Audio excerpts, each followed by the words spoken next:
नमस्कार, ये आकाशवाणी पटना है। अब आप रंभा वर्मा से प्रादेशिक समाचार सुनिए। पहले मुख्य समाचार। नेताजी सुभाष चंद्र बोस की 125वीं जयंती देश भर में आज पराक्रम दिवस के रूप में मनाई जा रही है। प्रदेश में कोविड से ठीक होने वालों की दर 98.32% हुई। अब तक 2,55,000 से अधिक लोग स्वस्थ हुए। कला संस्कृति और युवा विभाग ने प्रदेश में खेलकूद की गतिविधियां शुरू करने के लिए मानक दिशा निर्देश जारी किए। और मौसम विभाग ने कहा, अगले 2 दिनों तक प्रदेश के अधिकांश हिस्सों में मध्यम से घना कोहरा छाया रहेगा, ठंड में मामूली सुधार। बुलेटिन की शुरुआत इस संकल्प के साथ, कोविड-19 महामारी के खिलाफ देश एकजुट होकर लड़ रहा है। आप भी हमारे साथ सुरक्षा और बचाव के 3 आसान एहतियाती उपायों का संकल्प लें। कोविड-19 से बचाव और सुरक्षित रहने के 3 उपाय। मास्क लगाएं, 2 गज दूरी है जरूरी, सुरक्षित दूरी रखें, हाथ और मुंह साफ रखें। अब समाचार विस्तार से। महान स्वतंत्रता सेनानी नेताजी सुभाष चंद्र बोस की 125वीं जयंती आज पराक्रम दिवस के रूप में मनाई जा रही है। नेताजी का जन्म आज के ही दिन वर्ष 1897 में ओडिशा के कटक में हुआ था। केंद्र सरकार ने हर वर्ष 23 जनवरी को पराक्रम दिवस के रूप में मनाने का निर्णय लिया है। प्रधानमंत्री नरेंद्र मोदी आज साल भर चलने वाले समारोहों का कोलकाता में उद्घाटन करेंगे। इससे पहले प्रधानमंत्री नरेंद्र मोदी ने कहा था कि नेताजी के विचार और आदर्श लोगों को मजबूत बनाते हैं। अपने लक्ष्य के प्रति जिस व्यक्ति का इतना साफ विजन था, लक्ष्य को हासिल करने के लिए जो अपना सब कुछ दांव पर लगाने के लिए निकल गया हो, जो सिर्फ और सिर्फ देश के लिए समर्पित हो, ऐसे व्यक्ति को याद करने भर से ही पीढ़ी दर पीढ़ी प्रेरित हो जाती है। मैं नमन करता हूं उन माता पिता को जिन्होंने नेताजी जैसा सपूत इस देश को दिया।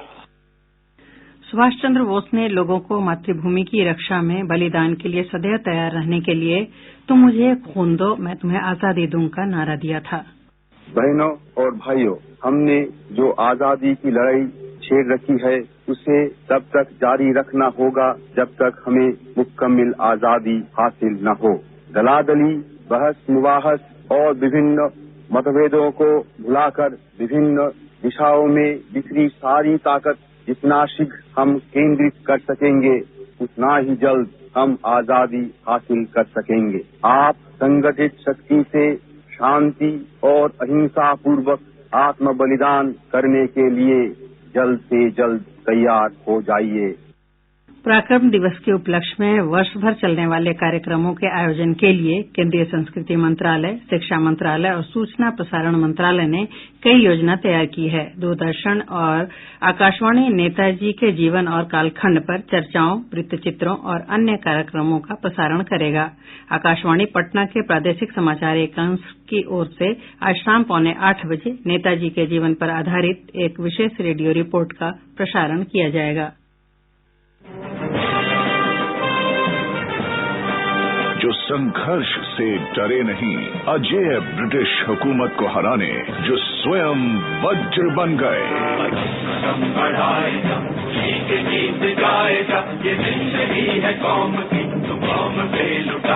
स्वतंत्रता संग्राम के वीर अमर सेनानी नेताजी सुभाष चंद्र बोस को 23 जनवरी उनके जन्म दिवस अर्थात पराक्रम दिवस पर कृतज्ञ राष्ट्र का शत शत नमन। आगे बढ़ फिर भी तू न डर, उड़ा के दुश्मनों का शत्रु ने वतन बढ़ाए।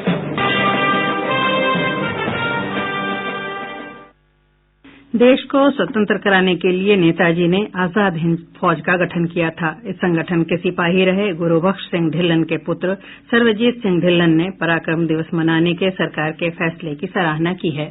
जब हम नेताजी का इतिहास का वर्णन करते हैं या नेताजी का कोई दिन मनाते हैं तो फिर हम सबको ये भी सोचना चाहिए, भारतवासियों को, राजनीतिक लोगों को भी, जनता को भी, कि हम वैसा बनने का प्रयास करें। तभी तो सारे जहां से अच्छा हिंदुस्तान हमारा, इसको और खूबसूरत हिंदुस्तान हम बना पाएंगे।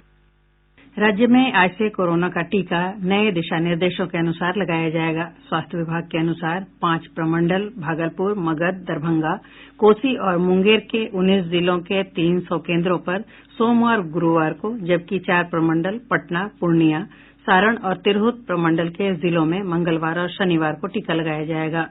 प्रदेश में अब तक 63,032 स्वास्थ्यकर्मियों को कोविड-19 के टीके लगाए जा चुके हैं। लोगों को सुरक्षा का एहसास कराने के लिए कल स्वास्थ्य विभाग के प्रधान सचिव प्रत्यय अमृत समेत कई अधिकारियों ने टीका लगवाया। वहीं पटना जिले की civil surgeon doctor Vibha Kumari ने बताया कि जिले के सभी मेडिकल कॉलेज अस्पतालों में 100 के बदले 200 लोगों को एक दिन में कोरोना का टीका दिया जाएगा। दरभंगा के जाने माने चिकित्सक डॉक्टर गौरीशंकर झा और उनके अस्पताल के स्वास्थ्यकर्मियों ने टीका लगवाया। उन्होंने कहा कि टीका लगाने से कोई परेशानी नहीं हुई है। और मेरे हॉस्पिटल के जितने स्टाफ हैं सभी लोग जाकर के हम लोगों ने वैक्सीनेशन लिया। इस वैक्सीनेशन में कोई तरह का प्रॉब्लम हम लोग को नहीं आया। खाली हल्का सा 10-15 मिनट सर हल्का सा दुखता है, जो कि कोई बहुत बड़ा चीज नहीं है। वहां पर मैं वेटिंग हॉल में आधा घंटा सबको बैठाया जाता है। वहां हम लोग सब बैठे, उसके बाद आराम से टहलते हुए, जो मेरा ड्राइवर था उसने भी लिया था और मैं खुद भी लिया था। मेरा ड्राइवर बाइक चला करके हमको लेकर के आया और हम लोग यहाँ तक आए, हम लोगों को कोई दिक्कत नहीं हुआ।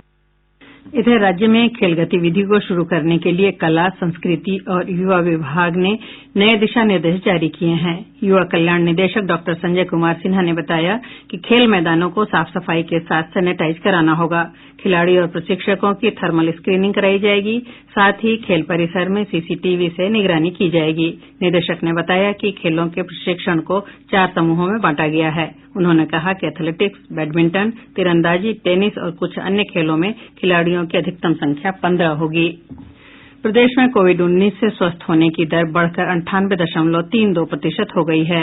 स्वस्थ होने वालों की संख्या बढ़कर 2,55,538 हो गई है। वहीं इस अवधि में 168 नए मामलों की पुष्टि के साथ ही संक्रमितों की कुल संख्या बढ़कर 2,59,617 हो गई।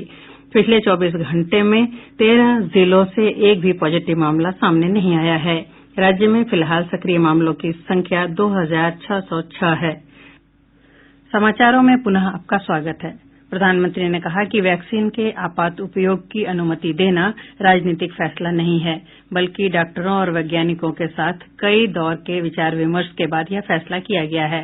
प्रधानमंत्री ने यह कहते हुए विपक्षी दलों पर कटाक्ष किया कि जब वैक्सीन उपलब्ध नहीं थी तो ये वैक्सीन चिल्ला रहे थे, लेकिन अब वैक्सीन आ गई है तो वे इसमें खामियां निकाल रहे हैं।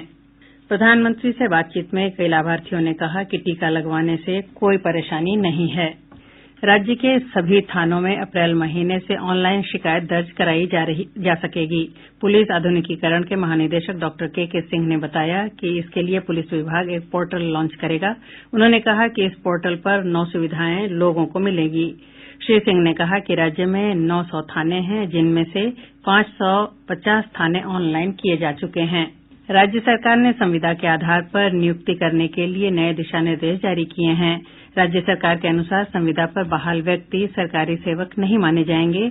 उन्हें केवल सरकारी सेवक वाली सुविधा दी जाएगी। नियुक्त व्यक्ति सरकारी सेवा में नियमित किए जाने का दावा भी नहीं कर सकेगा। उसे 1 माह की पूर्व सूचना या 1 माह का मानदेय देकर उसकी सेवा समाप्त की जा सकेगी। नियुक्त संविदा कर्मी का मानदेय विकास आयुक्त की अध्यक्षता में गठित समिति तय करेगी। जब नियमित नियुक्तियां होंगी उस दौरान भर्ती प्रक्रिया में ऐसे संविदा कर्मियों को आवेदन करने के दौरान उम्र सीमा में छूट दी जाएगी। मौसम विभाग ने कहा है कि अगले 2 दिनों तक प्रदेश के अधिकांश हिस्सों में मध्यम से घना कोहरा छाया रहेगा। मौसम विज्ञान केंद्र पटना से प्राप्त जानकारी के अनुसार बंगाल की खाड़ी के ऊपर बने सिस्टम और अरब सागर से आ रही हवा के चलते सुबह और शाम के समय घने कोहरे की स्थिति देखी जा रही है। कोहरे के कारण कई स्थानों पर दृश्यता घटकर 200 मीटर से भी कम हो गई है। पटना और दरभंगा हवाई अड्डे पर विमानों की आवाजाही प्रभावित हुई है। दृश्यता कम होने के कारण कई रेलगाड़ियां घंटों विलंब से चल रही हैं। पटना और आसपास के क्षेत्रों में सुबह से ही घना कोहरा छाया हुआ है। इधर राज्य में पछुआ हवा की रफ्तार कमजोर पड़ने से ठंड में मामूली सुधार हुआ है। पिछले 24 घंटों के दौरान पटना का न्यूनतम तापमान 10 डिग्री सेल्सियस के आसपास दर्ज किया गया। राज्य के आंगनबाड़ी केंद्रों पर अप्रैल महीने से बच्चों को डिब्बा बंद खाना मिलेगा। विभाग के अधिकारियों के अनुसार शिक्षा विभाग के साथ मिलकर यह योजना चलाई जाएगी। शिक्षा विभाग ने मैट्रिक और इंटर के परीक्षार्थियों के लिए एक नया दिशा निर्देश जारी किया है। विभाग ने कहा है कि परीक्षार्थी उत्तर पुस्तिका के बाएं हिस्से में विषय का नाम और उत्तर देने का माध्यम लिखेंगे, जबकि दाईं ओर प्रश्न पत्र का सेट कोड लिखेंगे। वीक्षकों की जिम्मेदारी दी गई है कि परीक्षार्थी सही से जानकारी भरें। निगरानी जांच ब्यूरो ने बेगूसराय जिले के बरौनी प्रखंड के बभनगामा पंचायत के मुखिया मनोज चौधरी और उसके एक सहयोगी को हर घर नल जल योजना में 10,000 रूपये घूस लेते गिरफ्तार किया है। जमुई जिले के आदर्श थाना जमुई क्षेत्र से उत्पाद विभाग की टीम ने एक कार से 224 बोतल विदेशी शराब के साथ 2 लोगों को गिरफ्तार किया है। सुपौल जिले के सदर थाना क्षेत्र पुलिस ने 7 अपराधियों को 28 किलो चांदी के गहनों के साथ गिरफ्तार किया है। पुलिस अधीक्षक मनोज कुमार ने बताया कि अपराधियों ने 10 जनवरी को रामदत्त पट्टी गांव निवासी व्यवसायी देवनारायण चौधरी के घर से लाखों रुपए मूल्य की संपत्ति लूट ली थी। एसपी ने बताया कि अपराधियों के पास से चांदी के जेवरात के साथ 211 ग्राम सोना, 61,000 रूपये, 4 देसी पिस्तौल, 1 कारतूस, घटना में प्रयुक्त एक जीप, एक मोटरसाइकिल और अन्य सामान बरामद किए गए हैं। वहीं खगड़िया जिले में नगर थाना पुलिस ने 80 ग्राम सोना, 1 मोटरसाइकिल, 12,000 नकद और 2 मोबाइल के साथ 10 अपराधियों को गिरफ्तार किया है। मधेपुरा जिले के सिंहेश्वर थाना क्षेत्र में अपराधियों ने एक निजी फाइनेंस कंपनी के कर्मचारी से 6,12,000 रूपये लूट लिए। वहीं भागलपुर जिले के सुल्तानगंज थाना क्षेत्र में अपराधियों ने हथियार के बल पर एक शिक्षिका से लगभग 1 लाख रूपये मूल्य की संपत्ति लूट ली। पुलिस मामले की छानबीन कर रही है। अब पटना से प्रकाशित प्रमुख समाचार पत्रों की सुर्खियां। आज के सभी समाचार पत्रों ने अलग अलग खबरों को अपनी सुर्खी बनाई है। हिन्दुस्तान ने केंद्र सरकार और किसानों के बीच चल रहे समझौता वार्ता पर लिखा है, केंद्र का कड़ा रुख, किसान भी अडिग। दैनिक जागरण ने कर्नाटक में डायनामाइट विस्फोट को बड़ी खबर बनाते हुए लिखा है, डायनामाइट विस्फोट में बिहार के 8 श्रमिकों की गई जान। प्रभात खबर की सुर्खी है, बसपा के इकलौते विधायक जमा खां जदयू में शामिल, सुमित का समर्थन। दैनिक भास्कर की बड़ी खबर है, फ्लैट का पैसा न लौटाने पर अग्रणी होम्स के एमडी व निदेशक पर चलेगा मुकदमा। आज अखबार रूस के कोरोना टीका पर शीर्षक दिया है, रूसी स्पुतनिक वी हो सकती है भारत की तीसरी वैक्सीन। और अंत में मुख्य समाचार एक बार फिर। नेताजी सुभाष चंद्र बोस की 125वीं जयंती देश भर में आज पराक्रम दिवस के रूप में मनाई जा रही है। प्रदेश में कोविड से ठीक होने वालों की दर 98.32% हुई। अब तक 2,55,000 से अधिक लोग स्वस्थ हुए। कला, संस्कृति और युवा विभाग ने प्रदेश में खेलकूद की गतिविधियां शुरू करने के लिए मानक दिशा निर्देश जारी किए। और मौसम विभाग ने कहा, अगले 2 दिनों तक प्रदेश के अधिकांश हिस्सों में मध्यम से घना कोहरा छाया रहेगा, ठंड में मामूली सुधार। इसके साथ ही आकाशवाणी पटना से प्रसारित प्रादेशिक समाचार का ये अंक समाप्त हुआ। कोविड-19 से बचाव और सुरक्षित रहने के 3 उपाय। मास्क लगाएं, 2 गज दूरी है जरूरी, सुरक्षित दूरी रखें, हाथ और मुंह साफ रखें।